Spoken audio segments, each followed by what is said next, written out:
ദിവസവും പൂ ആഗ്രഹിക്കുന്നവരാണെങ്കില് ഇവരെ വളർത്താൻ മറന്നു പോകരുത്. അത്ര ഭംഗിയും നിറയെ തുമ്പികളും കിളികളും ഒക്കെ വരുന്ന പ്ലാന്റ്സുകളാണ്. 365 ദിവസവും നമുക്ക് പൂ തരുന്ന പ്ലാന്റ്സുകളാണ് ഇവരൊക്കെ. കഴിഞ്ഞ ദിവസം ഒരു തമിഴ് സുഹൃത്തായ ഒരു അക്ക എന്നോട് ചോദിച്ചിരുന്നു, പ്ലാന്റ്സ് ഇങ്ങനെ എപ്പടി ഫ്ലവർ വരുത് അപ്പടി കേട്ടാங்க. അവർക്ക് വേണ്ടിയിട്ട് ഞാൻ എനിക്ക് പറ്റുന്ന രീതിയിൽ തമിഴിൽ ഞാൻ പറഞ്ഞു തരാം ട്ടോ. நம்ம ஒரு பிளான்ட் வைக்கும்போது அந்த ப்ரோட்டீன் மிக்ஸ்ல இருந்து அதை நல்லா பாத்துக்கணும்.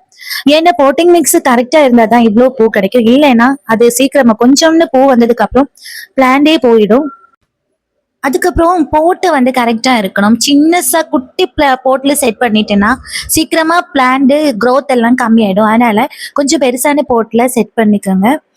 போட்டி மிக்ஸ் எப்படின்னா நான் பண்றது வந்து எள்ளு பொடி, சாணக பொடி, அப்புறம் மண்ணை மிக்ஸ் பண்ணிட்டு போட்டோட கீழே கொஞ்சம்னு கல் போட்டுடும்.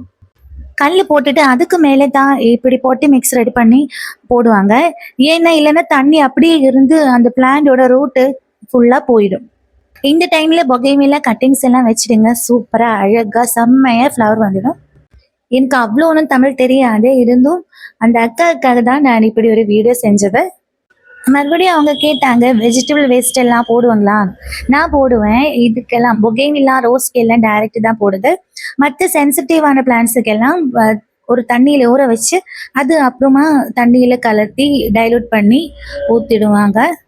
அப்புறம் என்னோட சின்ன டிப்ஸு பிடிச்சுன்னா ஒரு லைக் பண்ணிக்கோங்க. சப்ஸ்கிரைபை மறக்காத பண்ணிடுங்க. தேங்க்ஸ் ஃபார் வாட்சிங்.